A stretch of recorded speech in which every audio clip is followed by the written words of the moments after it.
Forbes Books presents Sustainable Leadership and Disruptive Growth with David Radlo. Transformation for a new and better world. Here's David. Thomas Dakich is my guest this week. Tom is a practicing attorney with more than 30 years of experience in the development of telecommunications and data centers.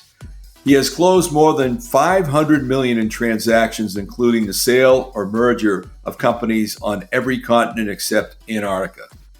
Tom is renowned for his skill in finding solutions to specific situations, which can range from infrastructure and data center management concerns in North America to labor stoppages in Eastern Europe. Tom, welcome to the podcast. David, I'm thrilled to be here. I've been looking forward to this for a while. Thank you. I was delighted to have you. Could you tell me, why do lawyers get a bad rap, and should they? Let's say a million lawyers at the bottom of the ocean. It's a good start, right? I'm in a negotiation on the sale of an asset here, and in the room next to me on the other side of me is a room of 6 lawyers, now 5, and everybody's arguing, and we're arguing over the dumbest things, and lawyers tend to believe that they score points by making the other guy look small. And I think people understand that. I've tried my whole life. I've been a lawyer for almost 40 years or something. And I've tried to not feel like I'm tall because I'm standing on somebody else's shoulders. But a lot of lawyers don't think that way. So I think that's why people genuinely dislike any lawyer, except they like their own. People like their own lawyer. But other than that, people don't like lawyers for a good reason. Perhaps on the other side, we say it's because the more you argue, the more you make. So we'll leave as to the reasons there. Yeah. What are some of the most challenging, rewarding leadership experiences you had in your career? Would you mind walking us through that? When I was a kid, my parents were both school teachers, and my father was a high school principal.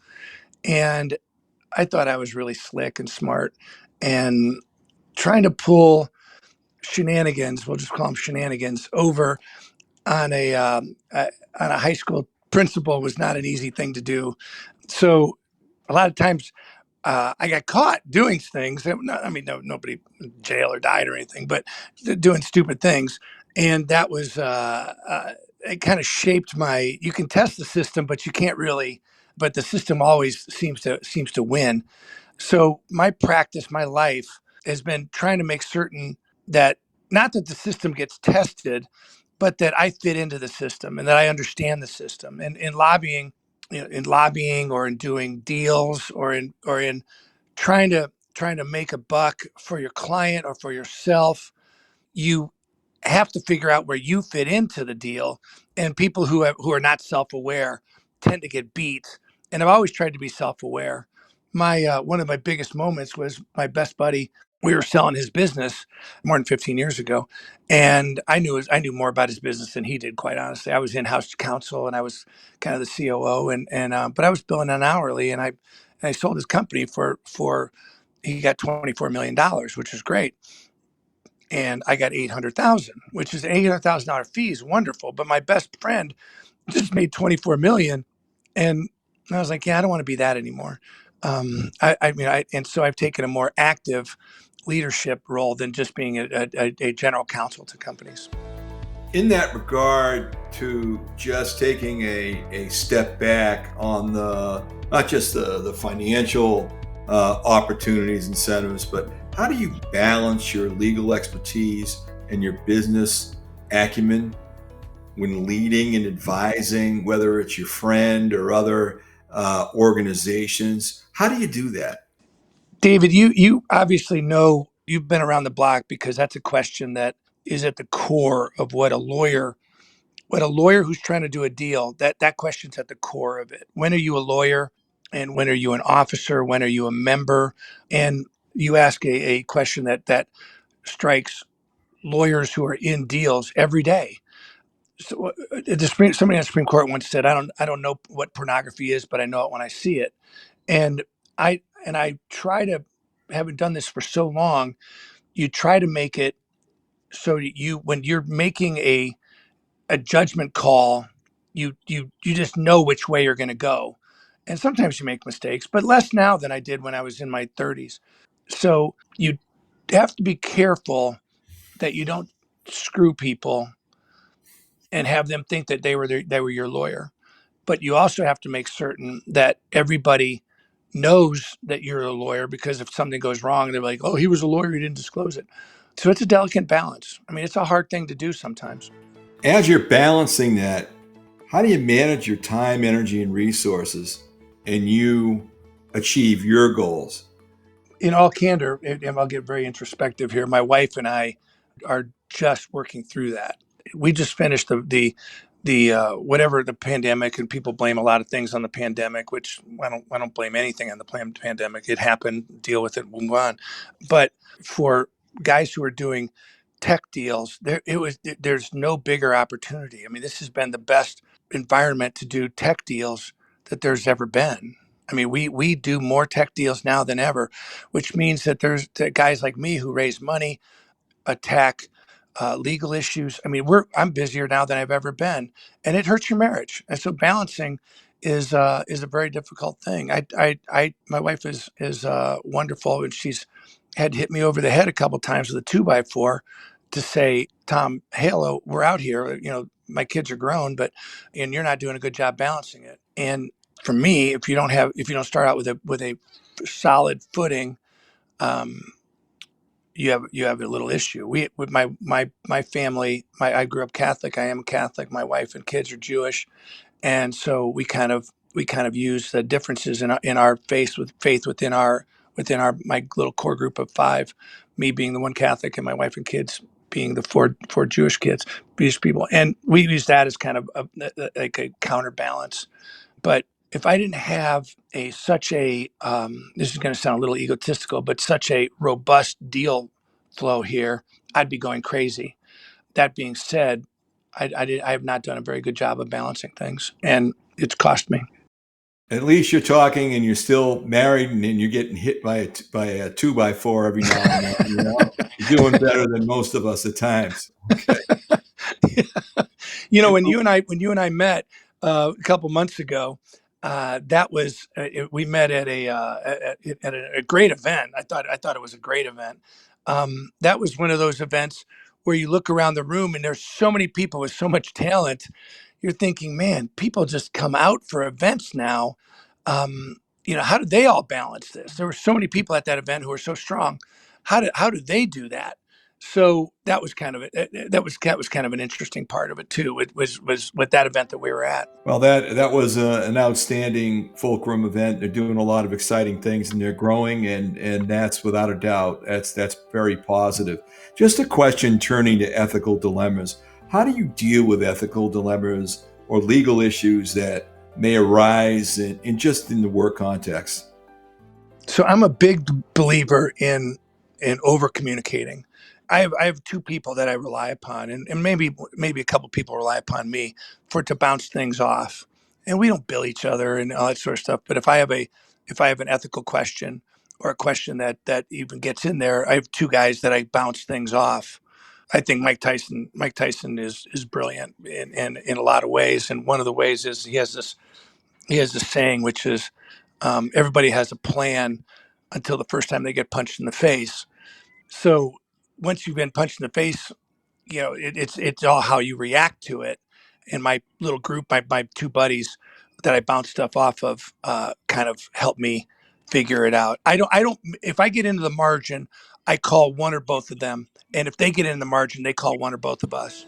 Okay, so you're using them to, get through the minutia and some skills and knowledge you just don't maybe are blind to, or do they give you key skills and techniques that you use in negotiation, or is that your strength?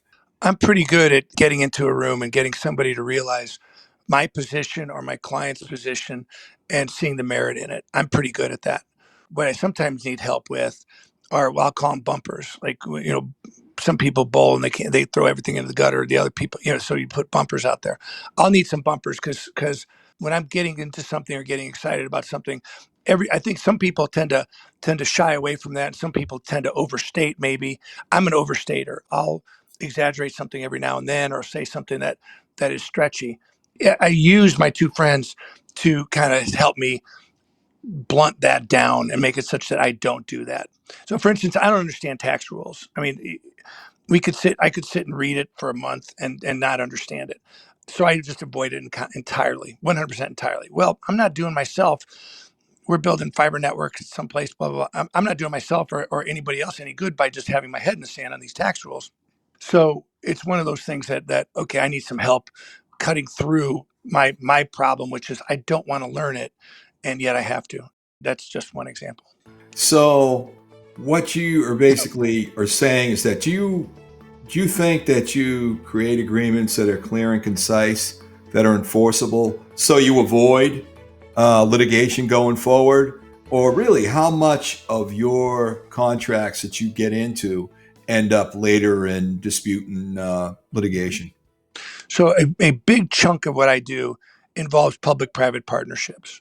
I do more talking to people in what's called LEDOs, which is local economic development organizations, and in economic development, statewide economic development groups than it is. What my philosophy with economic development, government, public portions is to over disclose, always be on time, make certain that everybody understands everything, and don't let them get embarrassed. Once somebody in a governmental organization feels like you misled them or you didn't put in everything or you did something that wasn't fully disclosed, you won't get another deal done. So don't do that. Now, in dealing with the other side, with other private entities, that's caveat emptor. They're represented. I'm me. They're you. They're whoever it is. The gloves are off. And if you don't understand something, that's on you. That's not on me. But in relative to municipal or governmental entities or quasi governmental entities, you bend over backwards to make certain that there's no misunderstandings. Most of these people are really trying to do the right thing. They're super talented. They want to basically deal with big numbers and they like doing big projects, and they wouldn't have a chance to do it if they were doing it for a law firm or whatever. So that's the reason they're in these economic development organizations. Keeping them abreast of what's going on is important. So the world is now selling a lot of tax credits. Tax credits are across the country are now being sold. A group out of the South does not want anybody to disclose what they're paying for tax credits. And I strike that section in a tax credits deal that I'm doing in Indiana. And the reason why is because I'm going to tell the governor of Indiana or the Secretary of Commerce of Indiana are putting money into your deal. They should know what that sold for. Period. End of sentence. So they want to hide that amount or they don't want to beard that amount. No, that doesn't work that way. The way it works is we're going to tell them what their tax credits generated. And if it only generated $75 out of 100, well, then so be it. But they need to know. Okay, in this world that that you're operating in, does it ever turn really ugly?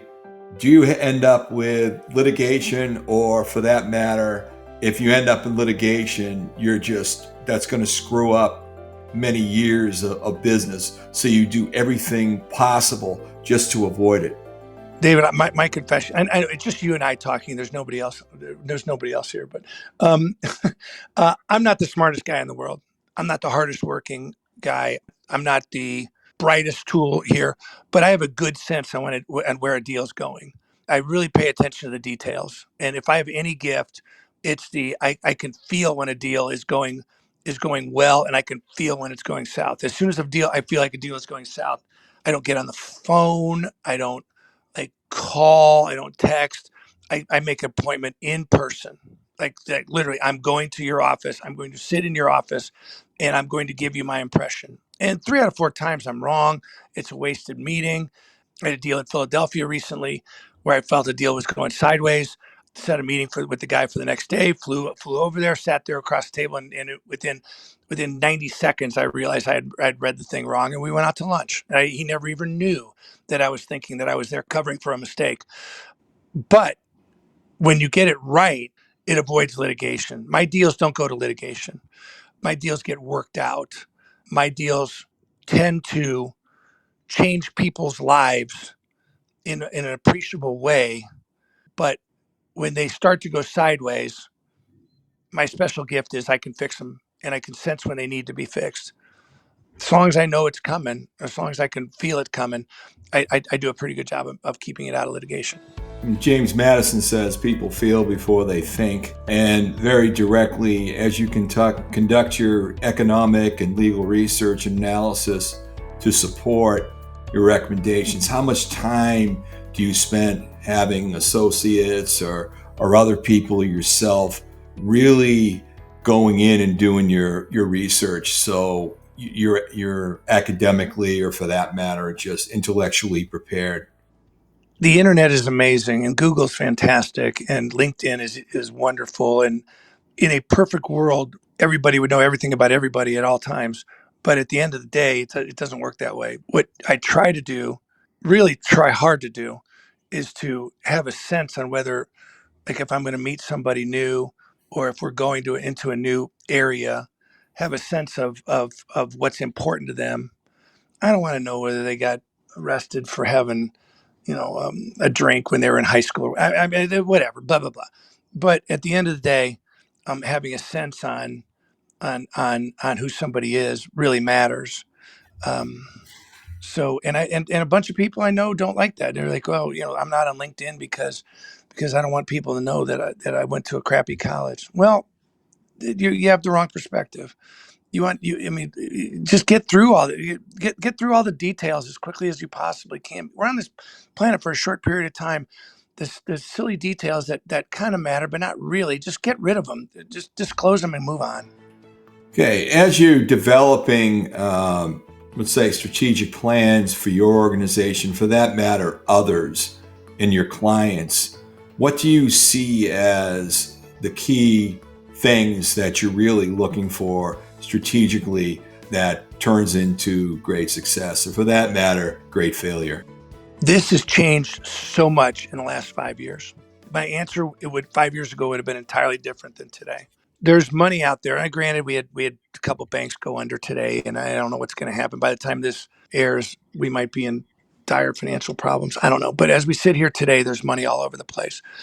If you are not paying attention to sustainability and diversity, and if you are not paying attention to the important things to people today, if you're only paying attention to the monetary aspects, I'm probably not going to get a deal done with you. If you're going to not talk about sustainability or diversity and try to get something done from a broader perspective other than I want to get a 17% return instead of a 16% return, we're not doing deals. If I had a meeting this morning with a group that sells energy, and their point is we're going to be, we'll be 80% from renewables and sustainable sources by 2032. And I'm like, big deal. Everybody else is going to be there by 2028. I don't know what you're like. You can't downplay that in today's world. 5 years ago, I'd have given you a different answer, which is the IRR and the security matter. The difference between a 17 and a 16% return with a higher collateral 5 years ago was a whole different thing. Today, it's more about ESG. Today, it's more about diversity. Does this company have a good track record on managing those issues? If it doesn't have a good track record on managing those issues, we'll find somebody that does care about them. That makes a lot of sense. Certainly, that's one of our principles, and it's what this podcast is about, is sustainable leadership. Yeah, it's interesting to say that you really need something more than just financial results to the core. I also dedicated another principle in my book, Cartel Disruption, the Legal Game, and Intellectual Property Protection.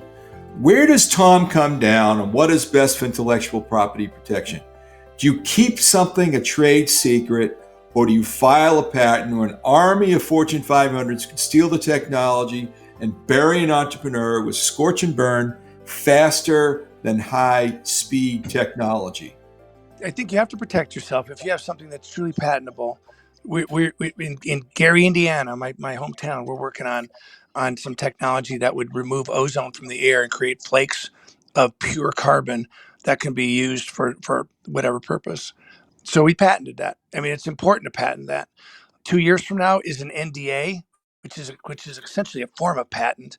It's a human patent, because basically saying this is mine. Your intellectual capital is mine for a while. Are those even going to be legal 2 years from now? I don't know. It seems like there's a lot of momentum to get rid of NDAs. So we're definitely moving toward a more open intellectual world. I just finished I was at a festival of the diaspora down in Colombia with a bunch of guys from Google and people from the Aspen Institute and all these great, amazing places, bunch of bankers. Your question there was really was spot on. How do you control your intellectual property without inhibiting other people's? And we kind of came up with the attitude of live within the rules, make certain that the rules make sense, and it doesn't have to disrupt the rules, but live within the rules and make and don't cheat, don't steal somebody else's idea when it's protected. It's hard. And I was just at a meeting with someone who sat on the team, and after I gave a talk on this very issue, and he said, "Oh yeah, I sat on one of those corporate teams. We did everything we could to steal intellectual property from entrepreneurs because, frankly, they couldn't afford, our funds. So therefore, even if we steal it, copy it, and they sue, we're still going to win. Still going to win. We're going to buy them out, or for that matter, we're just going to make them go out." I asked this question because obviously there's a lot of ethical parameters that you just mentioned, but there's also some, unfortunately, there are bad people out there, trying to not do great things. I'm not trying to give you a values estimation on human nature, but as an attorney, what do you see? So in one of your books, you talk about open communication and making it such that, and you had an analogy. I've forgotten exactly what it was, but it was essentially about how open communication creates, I want to say, 3 levels of thought. I might be misstating it slightly, and it made sense to me. But at the end of the day, when people don't communicate their ideas the right way, when they don't hit the ideas the right way, everything gets kind of bastardized. I mean, it goes sideways. As a lawyer, it's not my responsibility to take care of other parts of this. However, in doing a deal, if you don't make certain that everybody knows where they're going or what they're doing, it doesn't work. I'm completely convinced that 5 years from now, everything is going to be open source. I mean, I don't know how, if you're a high school teacher, how can you be certain that if you give them, I want to know I want you to write a paragraph or a paper about the Berlin Wall. Let's just say that. If you can go on the internet now, punch in construction of the Berlin Wall paper, and it'll spit something out. How is a high school teacher going to know whether the kid did the work or not in 2 years? So is all this open communication, it's a good thing for us who are trying to make the world a better place, but maybe it's not a good thing in a learning environment. And I want to get into the intersection of education and technology in the second part of our conversation, but we have to take a break right now. Coming up next time on Sustainable Leadership and Disruptive Growth, Tom Dakich talks about the impact of the CHIPS Act that was enacted by Congress and signed into law by President Biden last summer. The CHIPS Act is designed to try to put digital communication, digital highway on the same level as sewers and highways and roadways. And it's going to work. To connect with David, go to davidradlo.com. David's book set, The Principles of Cartel Disruption and Secret Stories of Leadership, Growth, and Innovation, are available wherever books are sold. This has been Sustainable Leadership and Disruptive Growth with David Radlo, a presentation of Forbes Books.